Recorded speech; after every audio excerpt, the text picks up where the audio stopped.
kelupaan nge-record. Nanti teman-teman yang nggak hadir biasa minta rekamannya. Oke. Baik, selamat malam teman-teman ya. Jadi happy story kita kali ini agak mundur ke awal bulan. Seharusnya biasa setiap akhir bulan. Dan mau nggak mau nanti akhir bulan ada lagi. Akhir Agustus ada lagi happy story ya. Kita udah dapat pembicara dari luar. Keren banget, jadi jangan lupa nanti dicatat ya. Baik, saya langsung aja teman-teman ya. Apa sih Indonesia Happiness Club ya? Jadi visi kita tuh pengen kita bantu perusahaan kita untuk mencapai yang namanya perusahaan yang sejahtera, prosperity ya. Jadi perusahaannya nggak cuma ngejar profit atau sukses, tapi dia juga ngejar yang namanya prosperity. Jadi selain sukses, semua orang yang ada di perusahaan kita ngalamin kebahagiaan dan sehat ya. Misinya ada 3, jangan lupa. Kita mau sediain wadah ya bagi siapapun yang punya 2 pertanyaan, gimana caranya bahagia di tempat kerja dan gimana caranya membahagiakan orang lain di tempat kerja ya. Itu poin pertama. Poin kedua, lewat wadah ini kita pengen ngasih inspirasi satu sama lain ya. Jadi berbahagia itu cenderung memberi ya. Dengan meningkatkan kemauan dan kemampuan teman-teman dalam mengalami yang namanya kebahagiaan di tempat kerja. Karena hari-hari ini ada satu gerakan baru namanya happily productive ya. Kita nggak cuma produktif tapi juga kita harus happy. Dan terakhir, diharapkan lewat Indonesia Happiness Club akan banyak muncul agent of happiness di seluruh Indonesia ya. Nah, buat teman-teman yang sekarang baru gabung tapi belum jadi anggota, silakan kirim nama ke nomor WhatsApp di bawah 0811817999 ya. Nanti kita invite. Dipastikan pokoknya grup kita rame ya. Nggak pernah ada bicara-bicara yang bikin kita takut, khawatir, kesel gitu ya. Yang ada kita ketawa setiap hari ya, happy setiap hari. Anggota kita, saya belum update ya, terakhir 373, tapi kemarin dapat 2 orang, berarti 375. Oke, ya. Ini saya sambil nunggu nih ya, udah masuk atau belum ya, Mbak Regina ya. Jadi teman-teman, hari ini hari yang sangat spesial. Kenapa? Karena saya dapat happy guest ya, yang secara pro bono loh teman-teman ya. Semua yang ngisi acara ini pro bono. Jadi benar-benar punya hati memberi. Ciri-ciri givers itu dia nggak hitung-hitungan ya. Namanya Mbak Regina, sehari-hari sebagai culture manager di PT Sasa Inti. Pasti kita semua tahu ya, Sasa itu apa. Nah, topiknya aja keren banget ya, 11 simple ways to create your own happiness. Jadi nggak ada alasan ya. Mbak Regina kasih 11 ya, ada banyak pilihannya ya. Kalau cuma satu agak sulit, ini 11 ya. Dapat 1 aja udah happy, teman-teman ya. Oke, tak kenal maka tak sayang. Saya akan coba tampilkan profil singkat ya. Ini seorang anak muda yang luar biasa ya, keren banget teman-teman. Bahkan mungkin kalau Kak Regina udah gabung, kita kasih selamat ya. Dia baru terpilih sebagai the second winner ya, the second winner dari majalah SWA sebagai HR ya, It's Our Future Leader 2021. Wow, keren banget teman-teman ya. Keren banget. Ranking kedua teman-teman ya. Padahal masih muda banget teman-teman ya. Mbak Regina kelahiran Manado. Lalu beliau sehari-hari sebagai People and Culture Manager. Dia punya passion di hal-hal yang berkait dengan people, hal-hal yang terkait dengan culture ya. Kalau teman-teman pengen diskusi lebih jauh, saya kasih nomor WhatsApp-nya ya, sama nomor emailnya. Silakan kontak-kontak ya. Jadi kita nggak mau batasin, jadikan semua yang ada di sini menjadi sahabat-sahabat kita ya. Kali ini menyelesaikan sarjana S1-nya di PPM ya, di Patung Tani. Kebetulan juga dosennya kakak saya, jadi nggak jauh-jauh ya, lingkaran kecil ya. Kakak kenal Kak Regina, saya kenal beliau ya. Beberapa sertifikat keahliannya antara lain Corporate Culture Specialist ya dari ACT Consulting, lalu juga Kak Regina ini seorang auditor ya, auditor quality, jangan macam-macam Mas Faisal ya, nanti diaudit. Dan Kak Regina ini sama Kak Desi ya, teman-teman ingat Kak Desi ya, yang kemarin sharing ya, itu adalah partisipan batch pertama Happiness at Work yang diadakan oleh kami ya, oleh lembaga kami ya. Jadi disitulah kami pertama bertemu satu sama lain memiliki passion sama dalam hal happiness. Ya, keren banget ya. Oke, sebelum ke Mbak Regina ya, saya belum monitor nih, masuk atau belum. Tolong dicatat, akhir bulan ini kita happy story lagi ya, karena happy story harusnya setiap akhir bulan. Jadi ciri-cirinya happy story itu selalu mengundang orang luar. Kalau happy meeting dari orang dalam, happy meeting pertengahan bulan, happy story akhir bulan ya. Nah, akhir bulan kita kedatangan satu masternya NLP, teman. Jadi Kalau teman-teman tahu NLP ya, itu ilmu-ilmu tentang otak tuh. Nah, ini salah satu masternya nih, perintisnya di Indonesia. Jadi kalau nggak salah ya, nanti saya bacain profilnya ya. Dari 11 orang di seluruh dunia yang punya sertifikasi khusus ya, salah satunya orang Indonesia, ya namanya Pak Stefanus. Ini orangnya humble banget. Teman-teman tahu ya, humble apa? Humble pete, humble hati gitu ya. Ini orang itu humble banget, sederhana banget. Saya nggak sengaja ketemu ketika saya jadi klien sebuah perusahaan retail nasional ya. Dan beliau jadi konsultannya juga. Jadi saya jadi konsultan di bidang sales, dia jadi konsultan di bidang team building ya. Jadi dia itu kerjanya membuat bagaimana owner-owner di perusahaan itu biasa suka ada sedikit konflik ya sama second generation, third generation ya. Nah dia itu spesialisnya tuh bikin hubungan tuh harmonis antara orang tua sama anak ya, orang tua sama istri. Tapi untuk family business, untuk owner-owner. Kak Regina udah masuk. Halo Kak Regina. Wah luar biasa, thank you ya.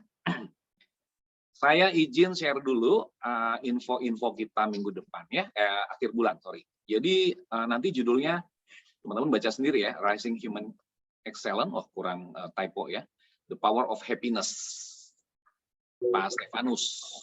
Nah nanti untuk bulan depan, September, kita ketemu happy meeting lagi, pembicaranya luar biasa, keren banget. Jadi selama ini kita selalu ngundang yang happy, sekali ini kita ngundangnya yang kentir, nggak apa-apa ya. Jadi September itu kita nggak ngundang yang happy, tapi yang agak sedikit kentir, nggak apa-apa ya. Siapa dia? Mas Faisal. Mas Faisal, teman-teman ya. Luar biasa. Oke. Jadi Mas Faisal ngomong-ngomong sih. Kita nggak ngomong-ngomong ini. Mas Faisal akan bagi satu topik yang keren banget. Rugi kalau nggak ikut ya. Ajakin semua keluarga kita. Auto happiness, teman-teman ya. Ya, kita jangan mau kalah dengan automation. Kita nggak mau kalah dengan artificial intelligence ya. Yang membedakan kita nanti dengan mesin pintar cuma satu. Ya, feeling kita, emosi kita. Jadi happiness itu anugerah Tuhan yang akan membedakan kita dengan mesin pintar, dengan robot. Dan Mas Faisal akan berbagi dengan kita rahasianya bahwa sebenarnya Tuhan kasih satu hal yang otomatis dalam diri kita yang namanya happiness ya. Catat tanggalnya ya, jangan lupa ya, catat tanggalnya ya. Oke, rasanya cukup sekian karena Kak Regina udah bergabung dengan kita. Kita say hello dulu, teman-teman kasih dong stikernya, sambut Kak Regina dong semuanya, silakan. Mana stikernya? Saya pengen lihat. Ayo, kasih sambutannya dong ya. Oke. Halo Kak Regina, gimana? Udah oke laptopnya? Udah aman, Oke, aman, ya? aman. Oke. Jadi di rumah atau di kantor? Di kantor. Di kantor, masih di kantor ya, luar biasa. Selamat dulu ya Kak ya. Iya, terima kasih ya. Dari Majalah SWA, kami bangga semua, keluarga besar Indonesia Happiness Club ya, kedatangan satu anak muda ya, kader, bukan lagi kader Sasa, saya merasa ini kader bangsa kita ke depan itu terletak dalam generasi-generasi penerus ya. Kalau saya ini yang tinggal support dari belakang ya, ini ada Kak Regina, ada Kak Desi ya, ini anak-anak muda yang luar biasa ya. Oke, udah ada yang resen lagi, luar biasa. Oke, Teh Neni mau ngapain? Teh Neni mau nyanyi? Teh Neni mau nyanyi? Teh Neni jangan di mute, di unmute. Maaf. Aduh, saking senengnya itu mau salam kenal sama Kak Regina. Oh, salam kenal. Itu motos ternyata Kak Regina. Dikirain mau nanya ya, motos ya, boleh. Kepencet. Teman-teman, nanti kalau ada yang mau nanya ya, ketik di fitur chat ya. Takutnya saya nggak ngelihat, Kak Regina nggak ngelihat ya. Jadi nanyanya di fitur chat sehingga nanti nggak ketinggalan. Biar Kak Regina kita kasih kesempatan dulu sharing. Ya, jadi kita nggak potong. Nanti waktunya cukup kok ya. Kak Regina mungkin sharing sekitar 20-30 menit. Setelah selesai saya buka diskusi. Nah, supaya teman-teman nggak kelupaan, misalkan di slide pertama Kak Regina ngomong apa, pengen nanya tuh, ketik aja di fitur chat, jadi nggak hilang ya. Kira-kira itu ya. Sebelum kita mulai, ada yang mau nanya atau ada yang mau disampaikan dari teman-teman? Nggak ada? Nggak ada ya?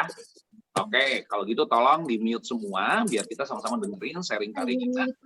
Kak Regina akan berbagi ya, pengalamannya selama ini ketika memberikan pelayanan di Sasa ya, termasuk juga kalau nanti ada kehidupan di luar pekerjaan Kak, boleh dibagikan ya.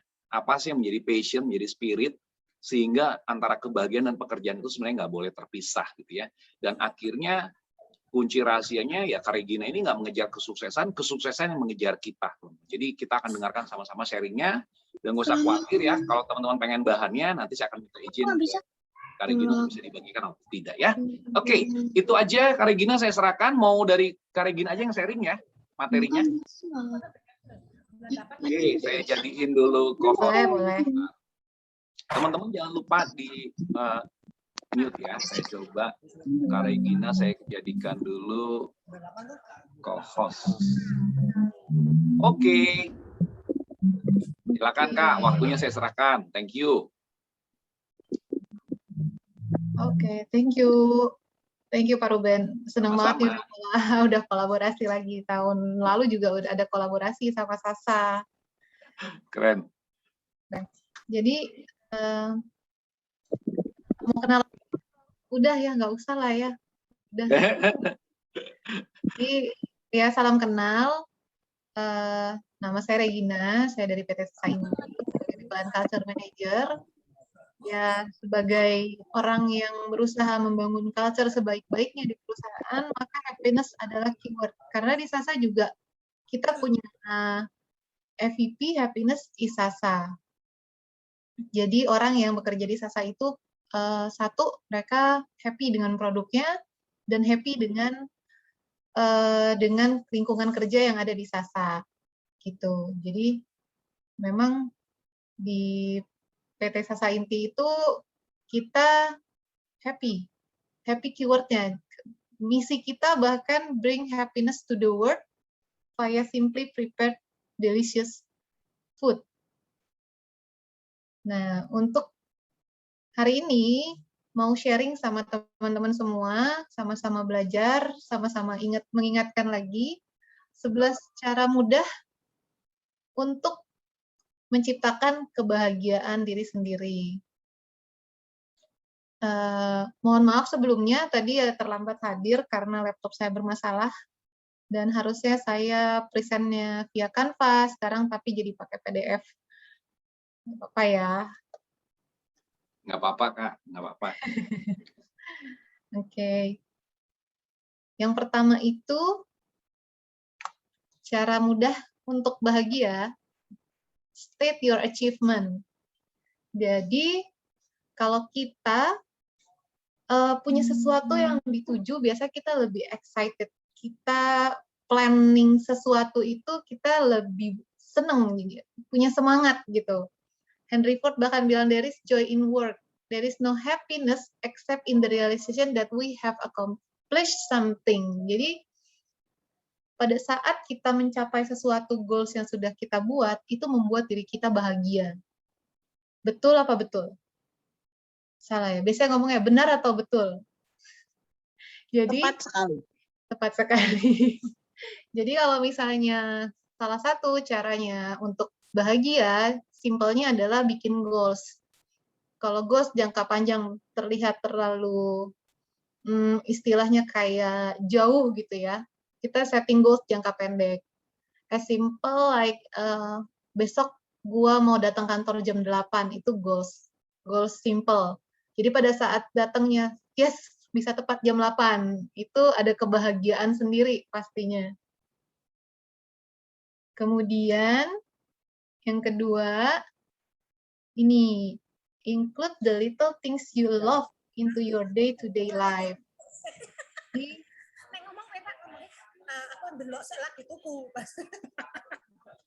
Jadi kita harus enjoy dalam hal kecil apapun yang bahasa kekinian. Jadi kita harus enjoy dalam hal sekecil apapun di dalam setiap kehidupan kita. Karena orang yang satu-satunya yang bertanggung jawab terhadap kebahagiaan itu adalah diri kita sendiri.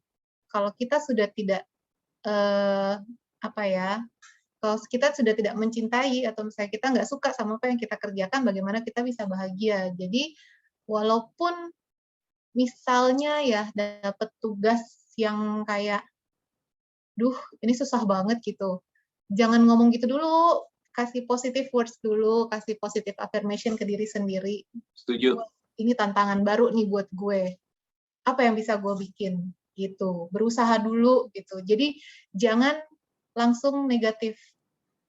Jadi kita kasih sedikit love bahkan ke hal yang kita nggak suka. Misalnya, aduh gue nggak bisa bangun pagi gitu kan. Saya tuh gitu, saya nggak bisa bangun pagi. Tapi harus dibalik gitu mindsetnya. Jangan negatif terus. Coba kita positif. Besok balik lagi ya ke nomor 1, kita setting goals. Besok kalau gue bisa datang jam 8, gue mau check out Shopee gue gitu. Jadi memberikan sedikit cinta, dalam setiap apa yang kita lakukan.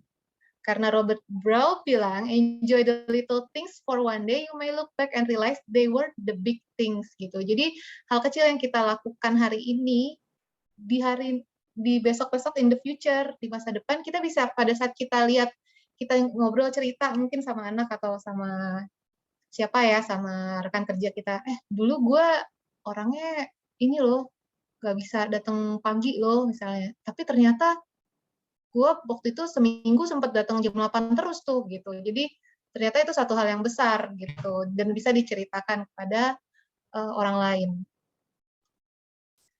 Kemudian yang ketiga, do what you love. Jadi kita harus mencintai apa yang kita lakukan. Orang yang paling bahagia itu mungkin orang yang punya hobi dan pekerjaan yang sama. Tapi kalau misalnya kita punya pekerjaan yang tidak menyenangkan, bagaimana keluar? Take it or leave it. Kalau misalnya menurut saya ya, karena kalau misalnya kita udah nggak suka sama apa yang kita lakukan, hidup kita akan tersiksa selamanya. Dan itu balik lagi ke diri masing-masing gitu. Intinya adalah kita harus mengenali diri kita sendiri dulu. Kita maunya apa? Dan kita harus lakukan apa yang kita suka gitu. Karena gini, kayak dulu waktu saya ikut training happiness-nya Pak Ruben ya, itu kan dibilang bahwa sebenarnya kita banyak waktu itu bukan di rumah, kita juga banyak waktu itu di pekerjaan. Berapa jam kita ke kantor, 8 jam kita di kantor, belum kalau lembur. Sebenarnya kita banyak waktu menghabiskan di kantor. Kalau kita tidak mencintai apa yang kita lakukan, bagaimana kita bisa bahagia gitu. Jadi simpelnya kita harus mencintai dulu apa yang kita lakukan.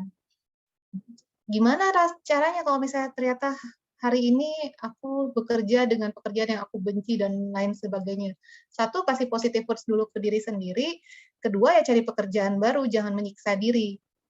Karena kalau memang sudah waktunya Tuhan tempatkan kalian di hal yang sudah dipercaya untuk memegang hal yang lain gitu, pekerjaan yang baru yang mungkin kalian bisa suka, bisa kerja di situ, pasti akan ada masanya gitu.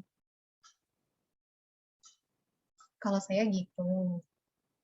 Saya juga masih belajar sih untuk 11 simple ways yang ternyata nggak simple-simple amat kalau diterapkan di dalam kehidupan sehari-hari.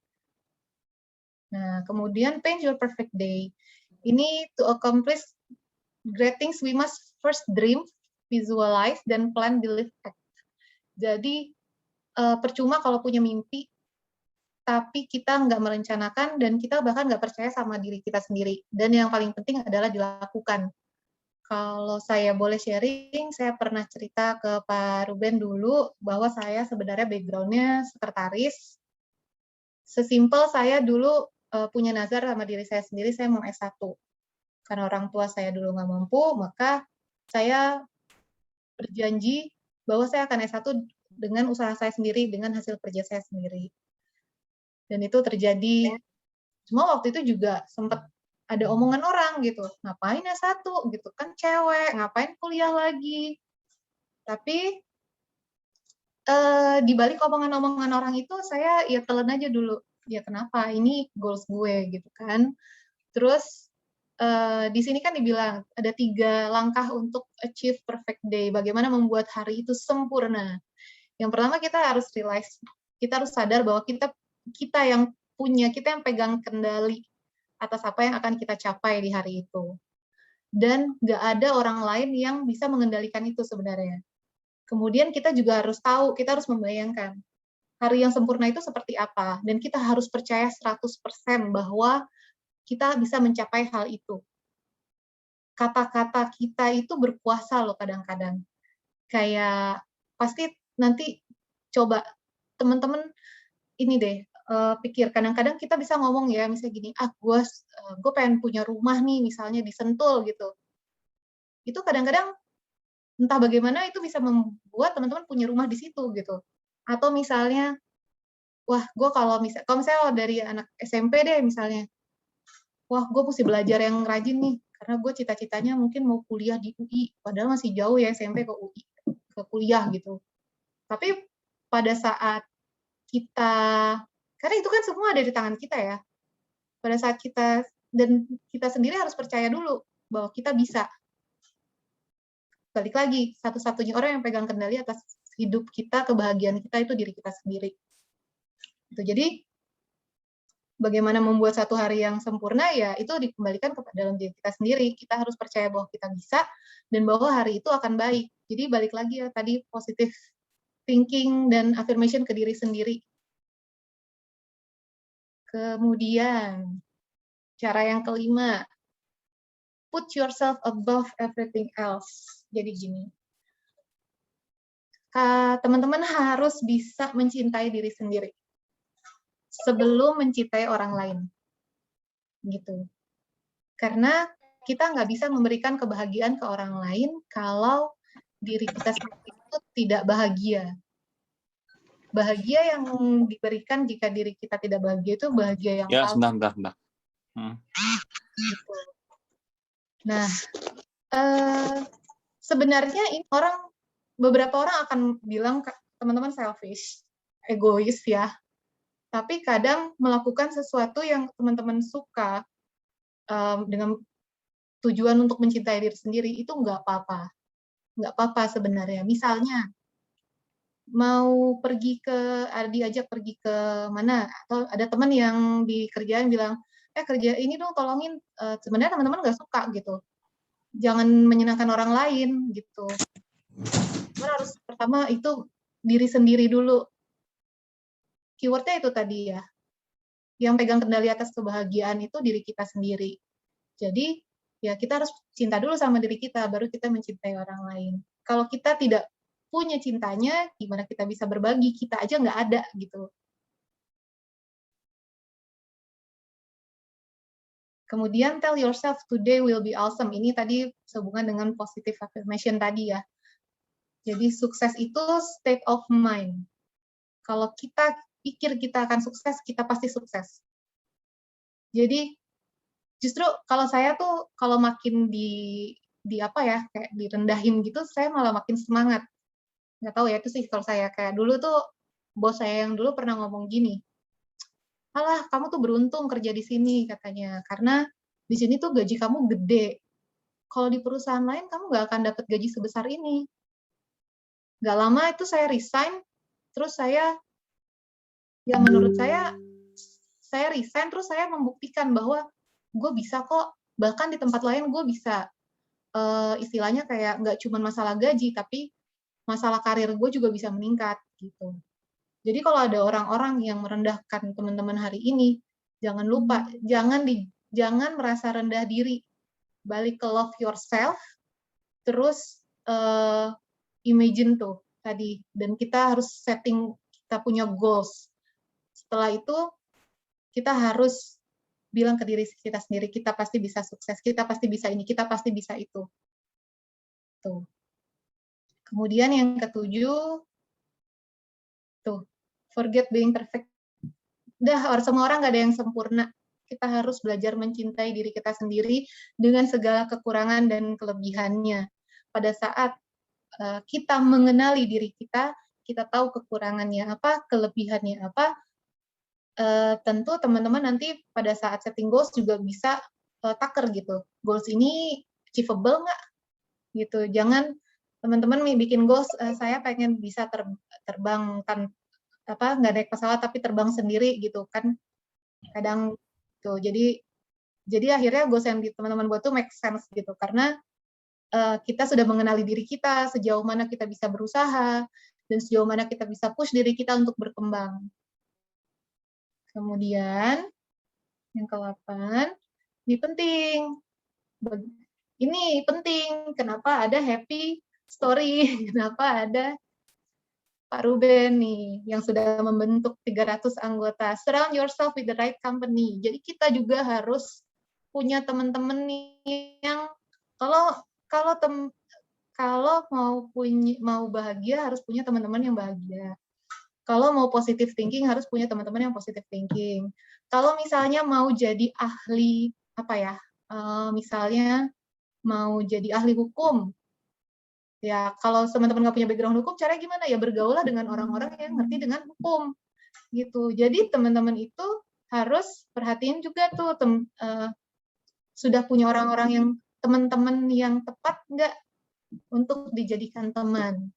Karena salah pergaulan bisa membahayakan diri sendiri. Kemudian 9, stop worrying and keep it moving. Pada saat teman-teman berbuat kesalahan, jangan khawatir, atau kalau ada sesuatu yang tidak sesuai dengan kemauan kita, atau misalnya rencana yang sudah kita buat ternyata tidak berhasil, ya sebenarnya gini, sedih boleh, kecewa boleh, menyerah jangan. Jadi kalau misalnya ada kondisi di mana teman-teman kecewa, boleh nangis, boleh ambil 1-2 hari, tapi jangan kelamaan. Fokus sama solusinya. Gitu. Misalkan biasanya orang nangis kalau apa sih? Kalau kehilangan orang yang kita sayang misalnya ya. Nggak ngomong putus, misalkan orang tua kita udah nggak ada, terus kita nangis. Tapi kita nggak mungkin nangis terus sampai setahun 2 tahun kan. Kita harus terima keadaan itu. Dan kita harus stop worrying. Jadi kita harus memang take moment penting. Jadi nangis 1-2 hari karena itu perasaan sedih. Jangan dikesampingkan. Tapi setelah itu apa? Kita harus melanjutkan hidup. Gitu. Kemudian yang ke-10, get out of your comfort zone. Nah, ini agak-agak ini nih. Kalau kita udah di comfort zone, lama-lama kadang-kadang orang itu jadi jenuh. Kayak nggak ada tantangannya, gitu kan. Makanya tadi di nomor 1 dibilang, kita harus setting goals. Kenapa? Ya, kalau teman-teman begitu-begitu aja kan, ya hidup jadi muternya di situ-situ aja kan. Tapi kalau kita keluar dari comfort zone kita punya goals baru, kita excited, kita planning baru lagi, kita punya kita punya apa yang kita tuju yang baru setiap saat gitu. Itu kan membuat diri kita bahagia. Yang terakhir, have a feel good song. Ini sih gimana ya? Sebenarnya gini, perempuan itu 80% kalau dengar lagu itu perhatiin liriknya, 20% musiknya. Bener apa enggak? Enggak tahu itu kata saya ya. Jadi kalau misalnya teman-teman nih ada teman kantornya ada yang tiap hari nyetel lagu cinta, oh berarti dia lagi jatuh cinta. Atau kalau tiap hari setel lagu yang putus-putus yang sedih-sedih gitu. Coba tolong itu dideketin, terus ditanya kamu kenapa? Ada masalah apa gitu kan. Jadi sebenarnya lagu itu bisa mengubah mood kita. Gitu. Jadi atau lagu itu mood kita justru keikut sama lagu gitu. Jadi hati-hati teman-teman, kalau lagi happy jangan setel lagu yang sedih. Nanti perasaannya malah ke bawah ikutan sedih. Apalagi cewek kan tiba-tiba lagi nyanyi malah mikirin mantan, malah mikirin yang lain gitu kan. Akhirnya jadi sedih sendiri. Jadi ya kalau misalnya teman-teman suka kalau lagi bahagia ya pakai lagu yang dengar lagu yang bahagia. Dan kalau ada teman yang udah mulai setel lagu-lagu yang sedih-sedih gitu ya tolong diperhatikan gitu. Kayaknya dia ada masalah hidup mungkin ya. Ya, sekian. Terima kasih. Oke. Thank you Kak Regina. Teman-teman jangan lupa dong kasih aplausnya buat Kak Regina ya. Loh, luar biasa ya, sebuah cara simple untuk teman-teman bisa ngerasain happy ya. Oh ya, saya sampai lupa loh teman-teman. Saya mau kabarin juga ya, selain kabar gembira tadi Kak Regina terpilih sebagai yang kedua ya, terbaik untuk Future HR Leader 2021 dari Swallow, teman-teman ya. Kita harus banyak belajar dari kader mudanya grup Sasa, dan blessing juga untuk tahun yang sama Sasa terpilih sebagai the best CEO ya Kak ya? Ya, The best CEO sama perusahaan terbaik untuk CSR ya, untuk Corporate Social Responsibility. CSR juga sama kita Apalagi yang terakhir, ada lagi yang terakhir itu dari Acara Asia kita dapat the best company to work for in Asia 2021. Nanti awardingnya September. Oh ini malah belum ya awardingnya ya, Belum. September ya. Wow, Baru keren. pengumuman belum awarding. Congratulations Kak. Jadi kalau saya lihat ada satu korelasi positif teman-teman antara seorang pemimpin yang menjadi role model ya, di backup dengan pejuang HR-nya dalam hal ini Kak Regina yang juga membawa culture teman-teman ya. Dan ternyata perusahaan yang mendapat penghargaan itu ciri-cirinya salah satu ada perusahaan yang memberi. Ya itu salah satu orang happy itu giving ya. Jadi CSR itu identik dengan memberi teman-teman. Nah makanya sukses nggak usah dikejar, sukses akan ngejar. Saya percaya sukses itu akan mengejar Sasa ya, luar biasa. Baik teman-teman, kesempatan buat kita sengaja Kak Regina agak cepat supaya membuka peluang. Kita bisa banyak saling belajar, berbagi malam ini ya. Oke, sambil menunggu yang lain, sudah ada beberapa yang nanya, Kak. Boleh. Saya coba bacain ya dari fitur chat ya. Pertama, Pak Handi, ya rekan saya Pak Handi bilang setuju banget dengan statement Bu Regina. Bagaimana bisa bahagia kalau tidak mencintai apa yang kita lakukan? Wow, keren banget Pak Handi ya, setuju banget. Mungkin Pak Handi mau sharing Pak, pengalaman terkait statement ini Pak. Silakan Pak, berbagi sedikit Pak. Keren. Ya, justru saya pengen nanya nih Pak, ada 3 Ah, pertanyaan nih, yang lagi saya ketik. Banyak nih. Iya, karena keren banget nih. Dan thank you teman-teman, salam kenal ya, inilah wujudnya saya ya. Wujud.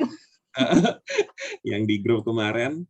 Oke, tapi saya setuju dengan apa yang Kak Regina sampaikan terkait dengan hal tersebut. Nah, tapi ini saya punya pertanyaan nih Kak. Gitu ya. Ada baru 3 nih yang baru saya ketik. Tadi itu udah banyak banget sebetulnya, cuman kayaknya ntar malah panjang ya. Oke, karena saya punya pengalaman pribadi juga gitu ya, kurang enjoy dengan apa yang saya kerjakan gitu, tapi juga saya juga punya pengalaman di mana saya sangat menyukai dengan apa yang saya kerjakan gitu. 2 tahun ini jujur saya hampir hilang kebahagiaan karena saya nggak bisa ngajar gitu ya, karena kan memang dulu background saya adalah trainer, biasanya di company itu saya biasanya juga sharing seperti itu. Cuman waktu alih tugas itu sempatlah terbeban, jadi sempat berpikir apa yang saya lakukan ini gue bahagia apa enggak ya sebetulnya. Nah, jadi pertanyaan saya nih Kak Regina, yang pertama menurut Kak Regina apa sih ciri-ciri bahagia gitu ya? Karena kan banyak banget nih definisi-definisi. Oh menurut si A nih ciri bahagia begini. Itu pertanyaan pertama. Menurut Kak Regina sendiri ciri-ciri bahagia apa? Yang kedua, saya ini di company sendiri saya menemui banyak kasus gini Kak. Banyak orang tuh punya bakat, punya keterampilan, punya kelebihan gitu ya, tetapi dia tidak punya kebahagiaan untuk apa yang dia lakukan gitu ya. Nah ketika dia mau move pun dari apa yang dia lakukan, terkadang tuh banyak sekali mental block yang terjadi gitu ya. Ibaratnya gue udah tua, gue udah telat, gue udah punya anak gitu. Kata orang kalau gue ntar nggak usaha, resikonya terlalu gede segala macam. Nah menurut Kak Regina bagaimana sih cara menyiasati hal ini gitu ya? Yang kedua, lalu yang ketiga, bila dalam konteks pekerjaan nih, di Sasa nih, ini saya bertanya konteks pekerjaan ya, indikator apa sih yang Kak Regina gunakan untuk mengukur seorang karyawan itu bahagia ya dan puas dengan apa yang dikerjakan? Itu aja Kak pertanyaan saya. Thank you Pak Ruben dan Thank you banget Pak Andi, sehat selalu, luar biasa. Langsung aja Kak, dijawab. Boleh. Yang pertama dulu ya, kalau buat saya ciri-ciri orang yang bahagia adalah orang yang bersyukur. Orang yang bersyukur di dalam hidupnya. Berarti dia, paling nggak dia positive thinking untuk hidupnya yang sekarang itu dia sudah, dia mensyukuri apa yang dia punya sekarang. Tapi bersyukur bukan berarti kita jadi, balik lagi tadi ya, jadi di comfort zone. Bersyukur tapi harus punya passion dong. Mau apa setelah ini, apa gitu. Dan terus yang nomor 2 tadi apa ya? Yang ini Andi nomor 2 bisa diulang Pak. Itu ya yang jadi apa namanya? Banyak sekali orang ngebakat, punya kelebihan gitu ya, dan pokoknya potensinya sangat luar biasa. Sebetulnya ibaratnya apapun dikerjakan tuh jadi pas. Cuman tuh seringkali tuh sulit untuk move karena ada mental block. Nah, menurut Kak Regina sendiri apa sih yang harus dilakukan nih untuk membuang mental block yang ada nih? Karena kan dari pengalaman Kak Regina Betul. sendiri kan juga menarik tuh, yang sampai S1 Benar. gitu ya. Itu seru banget tuh. Yes. Gimana ya, kalau dari saya, caranya mengatasi mental block, yakin dulu sih sama diri sendiri. Kalau memang sudah waktunya, kita pasti diberikan. Nah, selama kita menunggu waktu Tuhan kasih kita Betul. untuk dipercayakan di situ, yang memang goals kita ya, misalkan kayak saya nih, saya cita-cita pengen jadi HRD. Apa yang selalu saya lakukan selama, lucu ya, saya tuh cuma cita-cita loh jadi HRD dulu.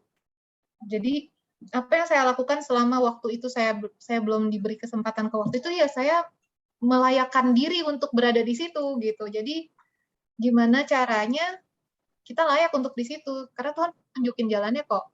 Kalau memang kita sudah pantas untuk berada di titik itu. Misalnya kayak, aduh bosen nih kerjaan gue tiap hari cuman input data misalnya. Gue pengen jadi programmer, ya pantaskan dirimu untuk jadi programmer, entah ikut kursus, entah ambil kuliah lagi, entah apa gitu. Jadi intinya sih itu ya, mental block itu ya kalau mau diatasin ya jangan ini, harus banyak inilah, bergaul kayak gini-gini nih. Kita harus berada di lingkungan yang positif begini nih. Orang yang nyemangatin, yang ingetin pada saat kita lagi down. Orang kan namanya manusia, kadang-kadang aduh gue udah ketuaan nih, gimana dong? Kayak saya ngerasa ketuaan sebenarnya mau ngambil S2. Ini saya pengalaman pribadi nih, baru kejadian hari ini banget. Saya tuh sebenarnya udah ngerasa ketuaan mau ambil S2.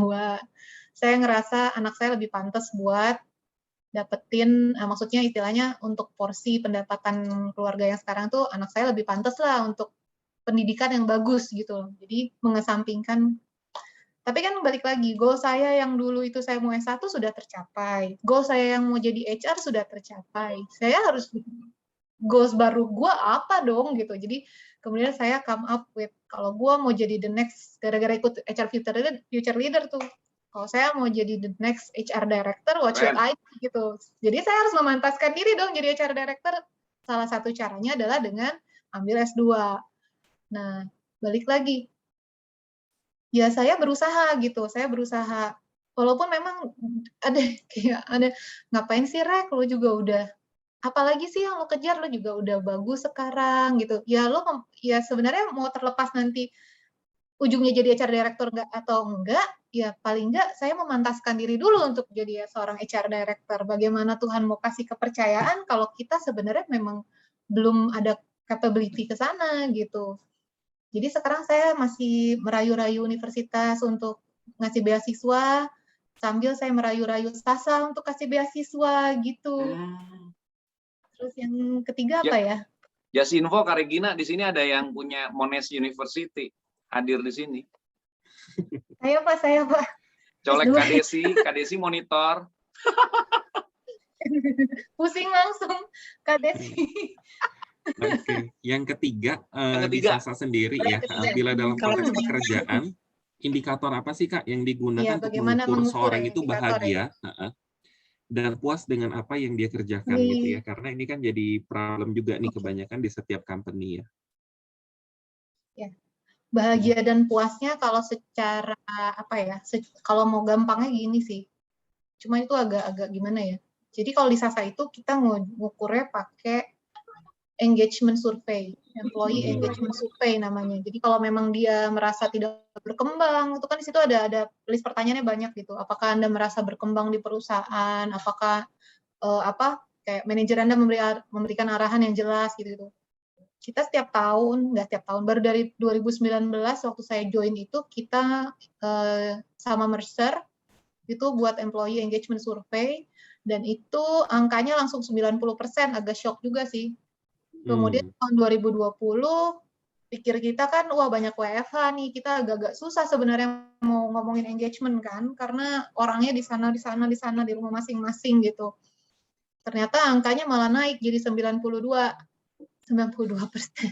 tahun ini saya pusing karena harus mempertahankan paling enggak atau harus naik KPI kan. Terus ya paling itu. Kalau secara keseluruhan perusahaan kita bisa lihat dari situ ya, kepuasan karyawannya. Employee engagement, engage apa enggak jadi karyawannya di dalam satu perusahaan. Tapi kalau untuk person by person memang agak tricky gitu. Kita harus punya apa ya?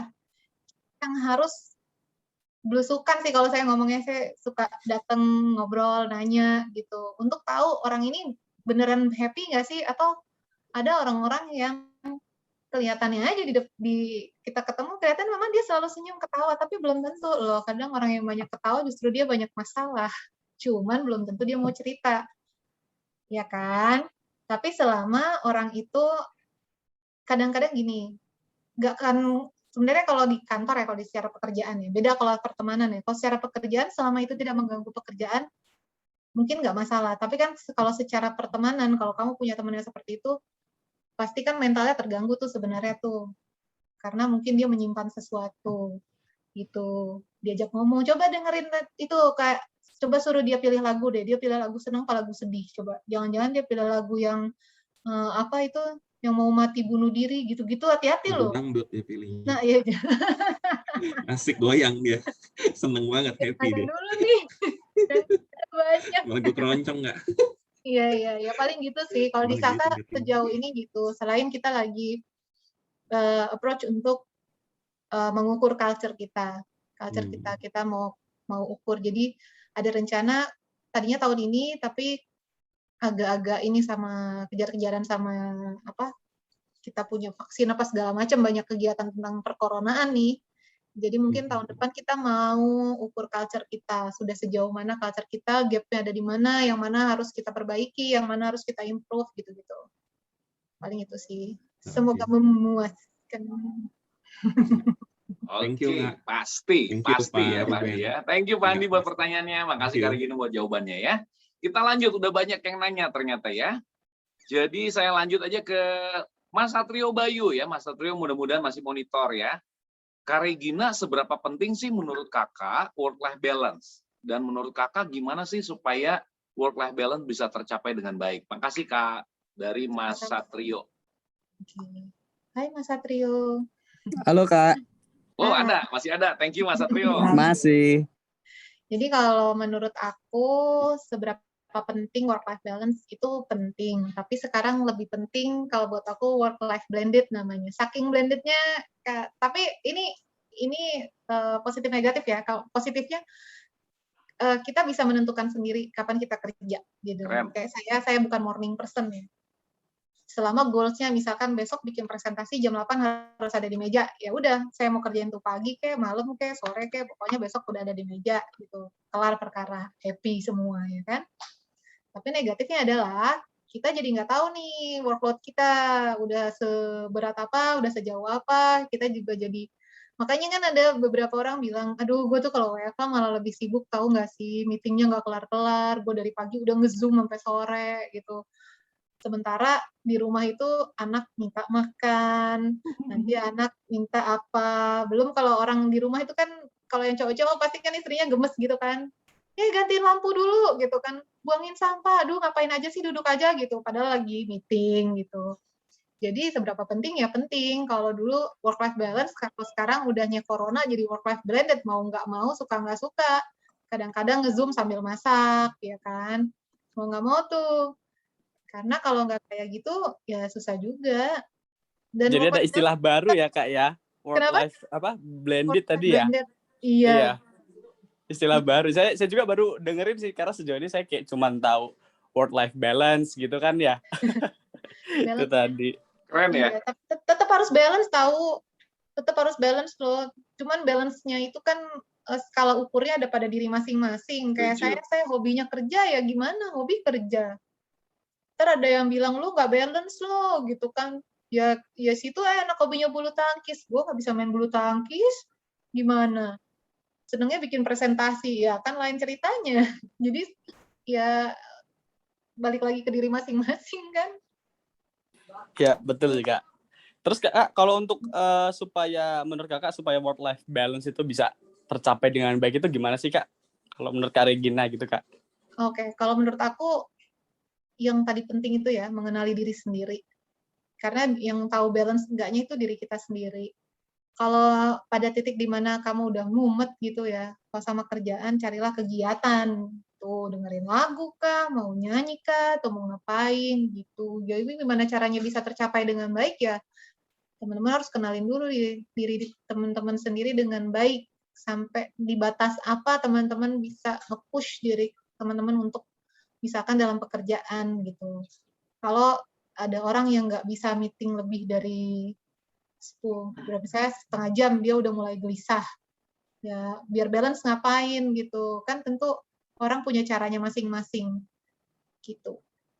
Tapi bener sih ya Kak ya, kalau denger musik itu memang menurut saya itu pengaruh banget sih musik itu. Apalagi kayak lagi pernah terus dengerin musik yang memang support banget itu emang berpengaruh banget gitu ya Kak ya. Iya. Makanya lagu kemenangan apa kalau misalnya itu We Are The Champion kan nggak ada lagu kemenangan sayangnya Via Valen. Wah, kan Iya, nggak nyambung. betul Kak, betul. Oke Kak Regina, makasih banyak. Thank you Mas Satrio. Informasinya. Thank you. Sama-sama Sehat selalu Kak ya. Ben. Thank you Mas Oke. Satrio. Kita lanjut, pertanyaan masih banyak ya dari Kak Desi. Kak Regina, aku sudah love what I do, which is love him, tapi dia tetap pergi. Katanya. Maaf, bercanda. Pertanyaan seriusnya, gimana bisa keluar dari comfort zone, Kak? Satu sisi, tetap butuh biaya hidup. Hehehe.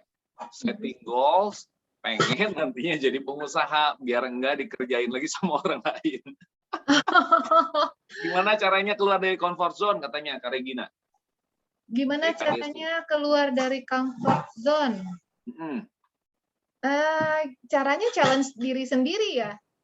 Kayak kalau misalnya kayak aku ya setting goals is important. Kayak aku nih, aku udah comfort zone aku ya udah kalau misalnya jadi people culture, udah people culture aja sih, mau ngapain lagi sih kalau buat kalau istilah orang dulu ngapain sih ngejar karir? Gue nggak ngejar karir, enggak, tuh, nggak begitu. Cuman gue mau challenge diri gue aja gitu sejauh mana gue bisa. Kalau gagal gimana? Ya udah itu pembelajaran gitu. Tapi satu sisi tetap butuh biaya hidup. Nah kalau butuh biaya hidup, ternyata sama saya juga begitu. Saya butuh biaya hidup, anak saya butuh pendidikan, ya kan? Setuju. Punya anak itu kan invest. Nah, ini apa nih? Setting goals usia emas nanti pengen banget jadi pengusaha, kerja sendiri nggak dikerjain orang lagi. Kalau kayak gitu mesti bikin planning. Satu, usahanya mau apa? Punya dana daruratnya mau berapa? Terus ya bikin planning. Balik lagi, pantaskan dirimu untuk menjadi pengusaha yang seperti apa kalian mau nantinya. Setuju. Misalnya mau jadi pengusaha kos-kosan. Ya teman-teman pantaskan diri untuk jadi pengusaha kos-kosan, gimana caranya? Cari tahu manajemennya gimana, desain terkini yang orang-orang pasti suka itu yang kayak gimana, harganya berapa gitu. Jadi memantaskan dulu diri sendiri, hati-hati loh, nggak melulu jadi pengusaha itu enak. Kadang pengusaha yang nggak siap itu lebih sering jatuh daripada berhasil. Dan jadi pengusaha itu bukan sekali bikin usaha itu langsung jadi gitu. Itu juga mereka mengalami up and down-nya, itu juga luar biasa pasti. Siap nggak mentalnya untuk menerima hal-hal seperti itu? Menerima nanti tiba-tiba ditipu orang, atau tiba-tiba kayak misalnya mau jadi usaha kos-kosan. Siap nggak nerima mental di mana nanti anak kosan kagak mau bayar, udah 3 bulan, diusir nggak keluar-keluar gitu. Benar. Jadi kita melihat diri kita sendiri, jadi kita setting goals-nya ya pada saat selama usia produktif nih, ini usia apa nih? Kalau usia emas nih sekarang usia apa nih? Perak atau perunggu atau apa nih? Kayak medali. Kita memantaskan diri untuk ke sana. Kak Desi itu masih Gen Z. Masih perunggu. Oh, lagi lucu-lucunya ya kan? Gemes-gemesnya, banyak yang pengen adopsi. Sampai pengen ditampilin, Kak. Jadi gitu, jadi kita harus punya planning gitu. Tadi kan setting goals kan biar kita juga lebih excited di kehidupan kita. Apalagi anak tuh udah punya goals pengen jadi pengusaha, tinggal apa usahanya. Ya kan? Setuju. Ya, oke. Thank you so much Kak Regina, insights-nya benar-benar setuju. Kak Regina ini yang punya Mones. Oke, lanjut ya. Daftar Kak Japri ya. Paham gua. Oke. Dua ya, Bu. Dari Iya, Kak Leli. dua. Pertanyaan berikutnya Kak Leli Febrianti. Kak Regina, cara move on yang paten gimana? Wes, mantap ya. Makasih Kak.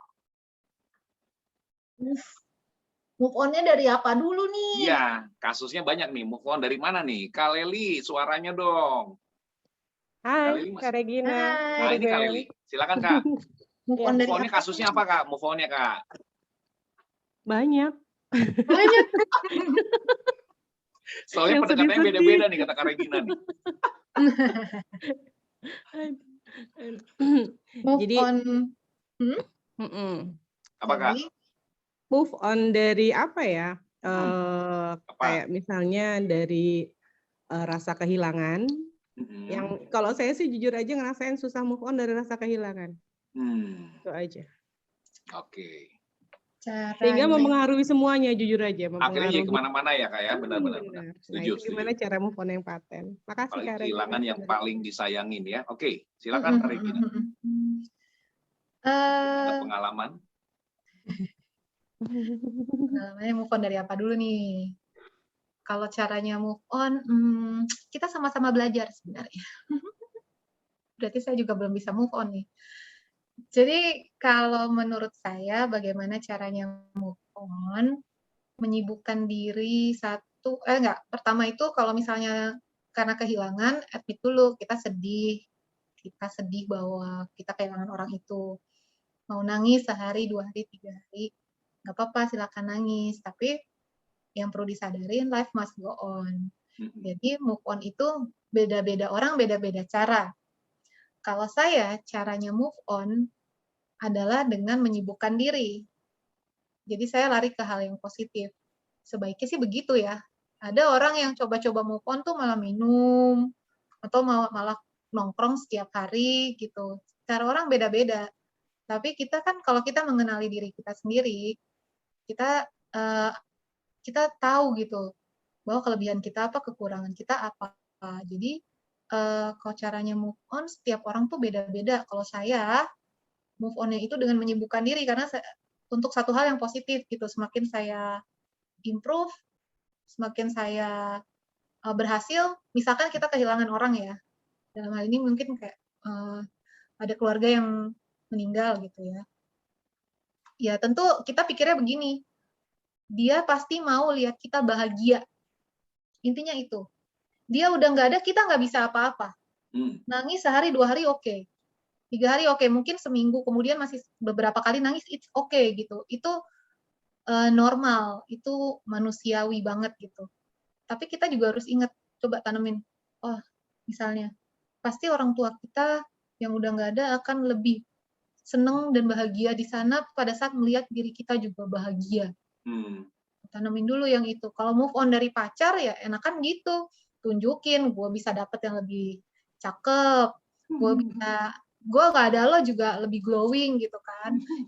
Gimana kalau caranya kalau move on dari bos lama kayak saya tunjukin. Kalau saya gitu. Memang nggak ujuk-ujuk langsung jadi, butuh proses. Tapi paling enak tuh kayak ada kepuasan sendiri tuh kalau saya tuh kayak dulu orang bilang ngapain lo S1, gue S1, gue S1 nih gitu kan. Lo ngapain S1, lo kan ntar ujung-ujungnya jadi sekretaris. Nih lihat nih, gue jadi manajer nih, HR nih. Gitu kan. Emang agak sombong tapi ya kadang-kadang pencapaian diri sendiri nggak apa gitu. Keren, setuju. Kak Leli, gimana? Cukup membantu Kak Leli? Oke, cukup bantu. Jadi balas dendam terbaik adalah menjadi lebih sukses ya Kak Regina. Keren tuh, quote-nya keren banget. Iya dong. Keren quote-nya Kak Leli. Iya dong. Oke, makasih Kak Regina, makasih Kak Ruben. Thank you, sehat selalu Kak Leli ya. Masih ada dari Kak Diva. Kak Diva, dia bertanya, ini juara ini, Happy Singing Contest tahun lalu. Jadi kita bikin lomba lewat voice note, dikirim ke WhatsApp group ya. Nah, Kak Diva ini juara 1. Kak Regina, gimana menentukan prioritas mimpi? Karena kita punya mimpi banyak banget ya. Nah, pengen tipsnya, bingung juga nih, mau diprioritasin dari yang mana dulu katanya. Jadi punya mimpi banyak, gimana caranya bikin prioritas? Mimpi banyak, Keinginan ya, keinginan dan kesukaan. Keinginan dan kesukaan. Apa yang kita inginkan belum tentu apa yang kita butuhkan gitu kan, balik. Menarik tuh. Jadi bagaimana menentukan prioritas mimpi ya balik lagi ke diri masing-masing. Misalnya kayak saya ya tentu mimpi saya untuk saya misalnya kayak saya mau S2, saya mau jadi HR director, saya mau ini, saya mau itu, saya mau anak saya kuliah di sini, saya mau ini, banyak kan. Diprioritasin dari yang mana yang bisa visible untuk dicapai lebih dulu aja sih kalau kata saya. Menarik. Gitu. Jadi misalnya ya nggak muluk-muluk gitu, misalkan mimpinya apa, tapi fokus ya. Karena kalau nggak punya skala prioritas, nggak fokus kemana-mana, akhirnya nggak all out. Kalau misalnya kayak mau bikin mimpinya apa? Misalnya punya usaha sawah, terus punya usaha kosan, prioritasnya yang mana? Ya tentu yang dananya cukup duluan gitu. Kan gitu. Pasti kan itu pasti ada prioritas itu pasti kita tahu. Kita tahu dari kemampuan kita, dari kelebihan yang kita punya, kekurangan. Pokoknya intinya itu, kita harus mengenali dulu diri kita sendiri biar kita bisa tahu. Kalau udah kenal diri sendiri, kita tahu kelemahan, kelebihan, kita bisa untuk mimpi apapun itu, kalau ada 10 kita bisa bikin skala prioritas 1, 2, 3 itu. Jadi skala prioritas yang mana yang mau dicapai lebih dulu tentunya, yang paling visible. Setuju. Oke, siap-siap Kak Regina. Terima kasih Kak Regina. Suaranya udah keren banget, kayak Ermi Kulit. Ya. Enggak, ini bukan kulit yang ini mungkin nih rambut. Ini bukan kulit lagi. Keren. Oke, thank you Kak Diva. Ya, Kak Regina. Kak Diva bagi-bagi mimpinya jangan kebanyakan. Kasih Mas Faisal tuh nggak punya mimpi. Ya. Oke, lanjut ke Mas Slamet. Teman-teman saya izin ya. Saya biasa disiplin waktu. Ini udah jam 8 tapi rasanya nggak fair juga ketika ada teman-teman yang nanya nggak kita jawab ya. Nggak apa-apa ya. Saya izin ya. Oke. Dari Mas Slamet, Kak Regina bagaimana menyikapi karyawan yang di rumahnya tidak happy dan atmosfernya terbawa sampai ruang kerja? Jadi dia udah nggak happy-nya dari rumah Kak, ke bawah ke tempat kerja. Nah itu gimana tuh Mas Slamet? Pengen masukannya, mungkin pernah ketemu teman-teman yang udah dari rumah udah kelihatan muka tuh udah nggak happy gitu ya. Gimana ya? Kalau ada yang nggak happy dari rumahnya, mungkin salah satu ini kayak itu kan bukan salah gue gitu kan. Jadi ya kalau aku sih sarannya dideketin aja, diajak cerita, diajak curhat. Jadi biasanya itu tidak menyelesaikan masalahnya, tapi paling enggak dia merasa lega gitu. Ada orang yang mau dengerin aja biasanya orang begitu karena dia tidak didengarkan, merasa tidak didengarkan. Kayak kalau di rumah misalnya ribut gitu sama istrinya, terus istrinya kabur, ya dia mau cerita ke siapa itu kan karena dia pendem, dia tidak didengarkan. Jadi coba aja temenin gitu. Terus biasanya kalau dia udah nyaman dengan lingkungannya, mood-nya bisa keikut sama kita kok. Jadi kayak sejenak melupakan masalah yang ada di rumah gitu. Makanya kalau ada temennya sedih jangan disetelin lagu sedih, jangan udah tahu temennya lagi putus cinta terus disetelin lagu-lagu putus cinta. Kalau bisa kita bikin atmosfer di sekelilingnya dia itu juga jadi menyenangkan. Jadi dia at least di state condition-nya pada saat itu jadi happy gitu. Setuju. Oke, thank you. Masih ada beberapa ya. Ini culture ada 2 yang mirip nih dari Kak Desi, ya Kak Desi teman lama nih sama Kak Retsi. Kak Retsi ini dari Manado juga loh Kak. Oh. Kak Retsi ini kader muda di Mahkamah Agung Manado.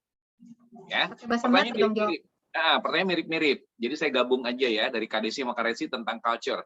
Kalau Kak Retsi pengen tahu contoh-contoh culture yang fun tuh kayak gimana ya? Karena terus terang di instansi pemerintahan tuh kan kita bisa lihat ya, masih masih jauh lah disebut dengan yang mendekati culture yang fun. Tadi contoh-contohnya kayak gimana sih? Sama sekaligus juga Kak Desi pengen nanya, program budaya apa yang hari ini cukup relevan untuk happiness di Sasa. Jadi saya pikir ini satu aja ya. Silakan Kak. Boleh. Kalau bagaimana caranya mengukur culture biar fun dan nggak ngerasa formal banget, sebenarnya kalau di BUMN ya, di BUMN mereka udah punya values. Pertama harus punya values-nya dulu. Nah, nanti dari values itu baru bisa kita ukur tuh culture-nya. Pakai alatnya. Kalau misalnya di BUMN tuh terkenalnya ACI, Akhlak Culture Health Index. Gitu. Jadi kalau misalnya, walaupun, jadi sekarang sebenarnya pemerintahan udah mulai, udah mulai ke arah-arah itu kok, nggak semua instansi, tapi mungkin kalau misalnya di tempat kerjanya ini Mbak atau Mas, Mbak. Ya? Mbak Retsi, pakai bahasa Manado ya tadi ya? Oke. Nah, ngana pepocho. Dulu bahasa Manado. Nih Mbak, kalau jadi aneh juga, nggak jadi pakai bahasa Manado. Kalau di instansi pemerintah ya kalau misalnya mau bikin culture-nya biar fun, ternyata perusahaan, nggak semua perusahaan kan mendefine culture-nya seperti ini. Beberapa ya udah yang penting gue kerja, yang penting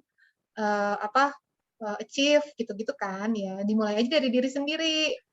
Biasanya nih kalau ini menurut aku ya, saya kayak kita ngadain arisan, ngumpul. Kalau sekarang nggak boleh ngumpul, ya udah bikin happy meeting, happy story, bikin aja. Jadi kayak klub aja sendiri gitu kan. Siapa tahu ntar leadernya ngelihat terus, ih seru ya. Akhirnya lama-lama culture perusahaan bawa ya. Akhirnya perusahaan melihat itu sebagai satu hal yang positif kan. Kalau yang di Sasa, program yang harus diubah ke arah happiness, kebetulan program-program kita memang basicnya happiness. Jadi kalau mau diubah, ya itu basicnya kita udah happiness. Karena kita kan punya FVP-nya happiness Isasa, jadi memang semua program itu basicnya dari situ. Kalau budaya perusahaan, kita udah ada values-nya tadi. Kita udah punya care, kita udah punya courage, action-oriented, respectful, enthusiastic, itu yang selalu kita gaungkan kemana-mana. Menarik. Cuma nggak ada yang perlu diubah sih, so far leadernya juga dari CEO-nya kita bisa jadi role model dan mendukung 100% memang dia yang amat sangat concern. Wow. People. Gitu. Keren ya teman-teman ya. Kak Desi silakan. Regina. Hai. Kak Ruben, halo numpang ya. Halo, silakan. Kalau iya sama. Kak, mau tanya dong, kalau yang tadi nih terkait dengan apa tadi yang tuh angket ya, survei ya?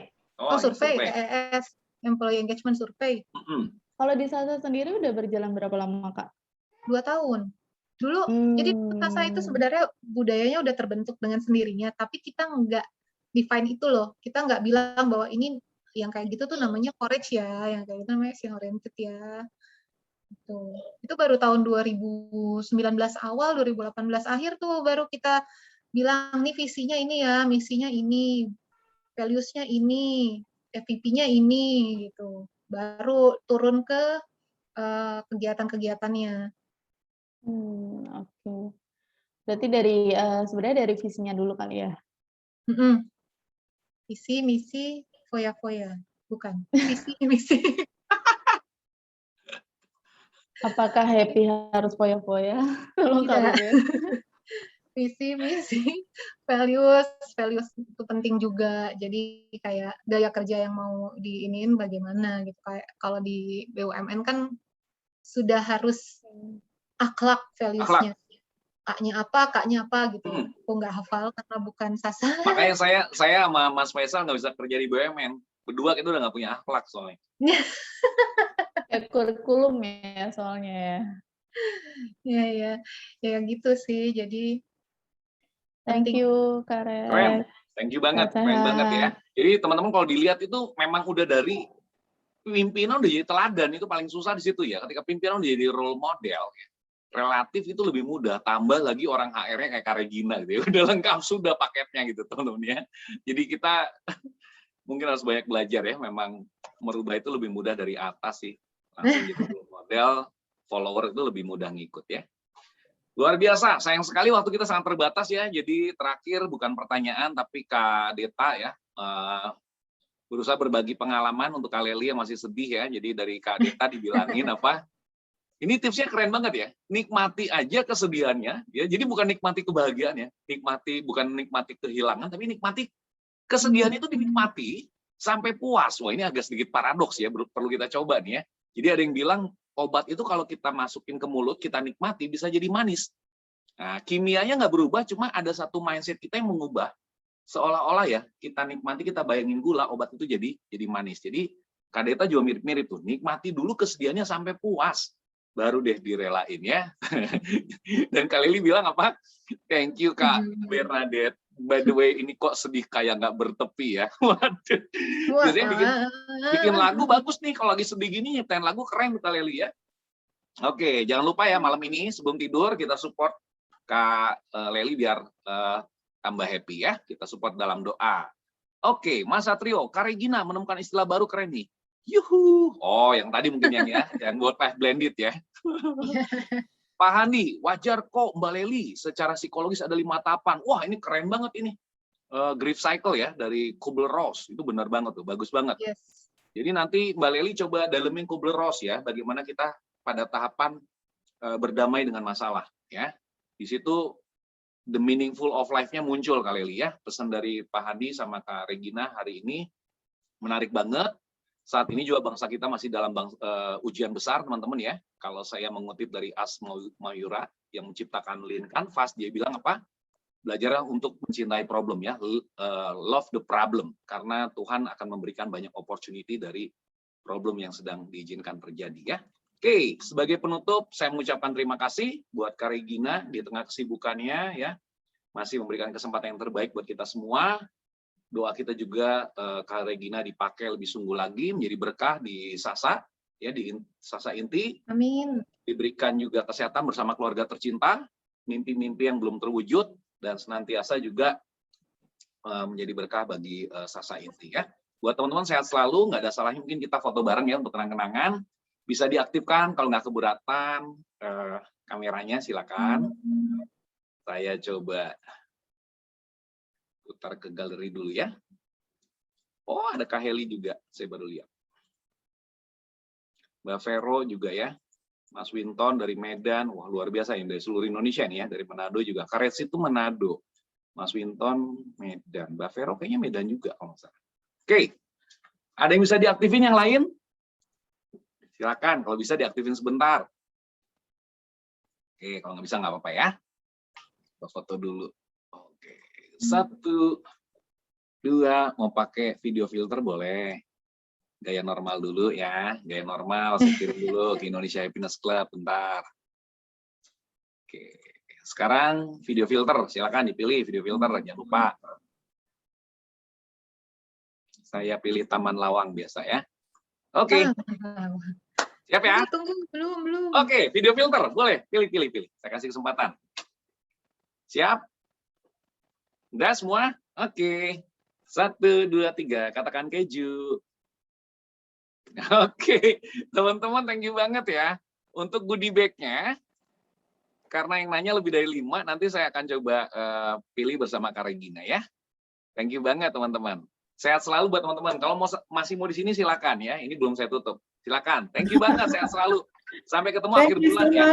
Thank you so much Kak Regina, Kak Ruben. Thank you banget. Sehat-sehat semuanya. Bu Vero, makasih Bu Vero. Makasih Kak Regina, Kak Ruben. Selamat Mas Satrio, thank you rajin ya. Akhir bulan ada lagi ya. Wah ini kamu Tiara juga rajin banget nih. Thank you banget. Izin live Kak Ruben, Kak Regina. Silakan Mas Satrio, sehat selalu. Yo, bye, sehat selalu. Putri, dadah. Thank you, Kak Ruben, Kak Regina semuanya. Kak Leli, thank you. Kak Leli semangat ya. Keren. Thank you Pak Ruben. Pak Handi, thank you banget Pak Handi. Thank you banget. Saya izin pamit ya. Thank you. Thank you. Keren Mas Tri, makasih Mas Tri. Saya belum nyapa nih ya, banyak yang belum sapa nih. Mas Niki semua ya. Kak Reski, kalau masih mau di sini, Teh Neni silakan. Mas Adit kok gambarnya cewek, istrinya apa ya? Mbak Lili, thank you banget Mbak Lili. Kak Kadit, Ruben, Pak. aku izin live ya. Oh iya, thank you Kak Dima, thank you. Oke, aku izin live ya, Pak. Saya jadi orang Teman-teman terakhir, semuanya, jadi orang thank you. terakhir nih. Sehat Kak Ruben. Oke, semua. saya mau nyatet dulu soalnya yang nanya-nanya harus saya catat. Karena bukti buat ini, milih-milih. Thank you, thank you, thank you. Oke, kasih semuanya.